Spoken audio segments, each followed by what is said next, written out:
So when I first became a nail tech, I bought a bundle package from my school that included a desk as well as every product they sold and then some.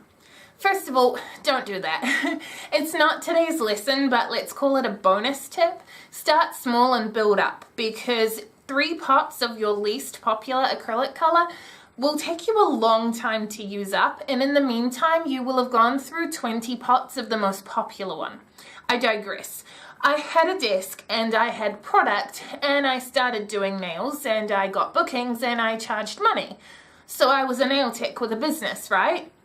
Well, 4 years later, I was at a class and someone, not teaching, learning, and someone mentioned insurance. The next 5 minutes of conversation told me that had my house been burgled, none of the almost $10,000 worth of product and furniture I had in my home salon would have been covered by my contents insurance. If a fire had started in that room, my insurance company would have had rights to dismiss my entire household claim. And if I had accidentally cut someone leading to an infection that cost them a limb or even their life, I would have been in some serious trouble.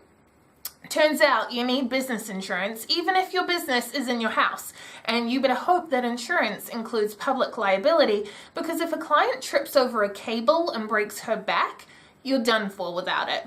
This episode is not intended to make becoming a nail technician sound like something to add to your overflowing too hard basket. Becoming a nail tech is easy enough and extremely rewarding if someone tells you before you become a nail tech that you have a few bits and pieces to sort out first. You don't need to stress too much in the early stages. Get your qualification started. But when the stock that you hold goes over an amount you can comfortably replace, and your clientele starts to consist of more than your mum and your best friends, you need to start ticking some extra boxes. So, you know you need insurance, and I'd recommend you go through a broker. The other biggie no one tells you about is a health license.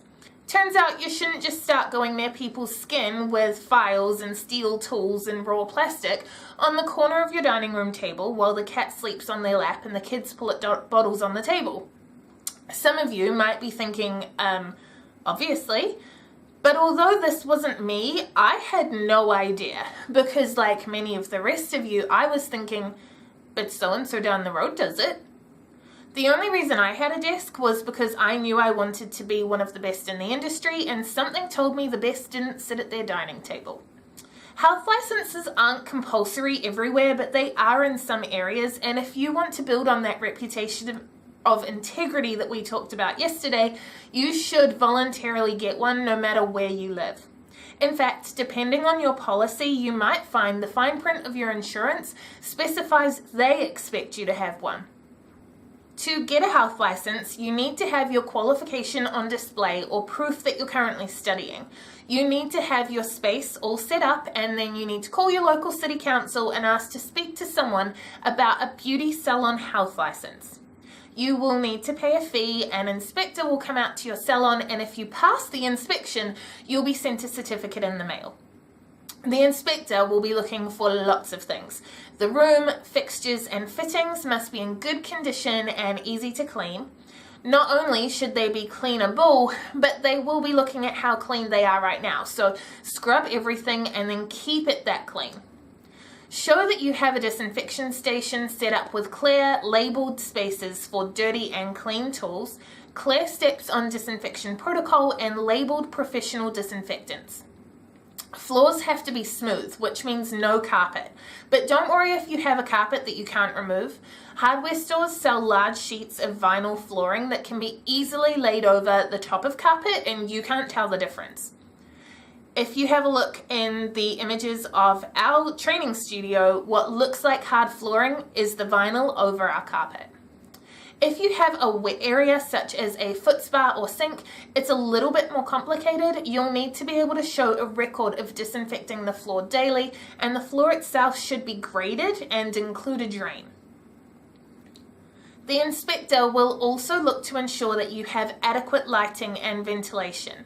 Ventilation could be sitting near an open window, but if this isn't possible, you might need to consider installing a window or ceiling extraction unit. Both yourself and your clients need to be able to access a toilet and wash basin. This shouldn't be an issue, even in a home salon, but if you have pets, you will need to ensure that they aren't in the same area. For example, if the bathroom is across the hall, the inspector shouldn't see any evidence that your client might come into contact with the family dog on the way back. You may also be required to show that you have a separate sink or basin whose sole purpose is for cleaning tools and the like. Now, an inspector's job is to make sure that the counsellor is unlikely to receive complaints about your work. So if you prove you have an adequate disinfection station set up, this condition might be overlooked, but it will depend on the risk your inspector believes you pose to your clients. Getting your inspection can be nerve-wracking because no one likes to fail anything, but just be aware the council inspector is on your side. They will most likely give you a list of improvements to make and then re-inspect or even occasionally issue anyway on goodwill. For example, my room had its own access and I kept the internal door closed. On the other side were 2 dogs, but because I promised that I would keep that door shut at all times, this was overlooked. The only major thing I had to do was get some gap filler to plug up the gaps between the skirtings and the floorboards in my old house, and I was issued my certificate based on trust that I would do this. A second inspection was not required. Bear in mind, I'm not an inspector and I'm only sharing what I've learned through experience and the experience of others. But that's the key, I had to learn through experience. I wish someone had told me a decade ago that I needed to sort these couple of things, because I felt like a right egg in that class where everyone had to explain to me what public liability insurance was. And although in my case I did proactively seek a health license, I wouldn't have stressed out about it if I knew that with the exception of a couple of very human bad days, inspectors are generally lovely and they're not going to tell you you fail everything and nail school was a waste. They will probably tell you not to do nails in the corner of the kitchen table though. Here at Monaco Nail Academy, we offer beginner level classes for aspiring nail technicians. The Foundation Certificate in Nail Technology is a 16-day comprehensive nail technology class that covers everything that you need to know about being a nail technician. For $3,499 or 6 monthly payments of $649, you'll not only get the 4 modules of in-class training, but access to our online interactive workbook, our student Facebook group which has live videos every week to help you get your way through your qualification, and support from our educators 7 days a week. If you sign up to the Foundation Certificate in Nail Technology before the 28th of July for completion anytime before the end of the year, not only will we help you on your journey to becoming a nail tech, but we will also give you a $500 shopping spree across all of our wholesale ranges.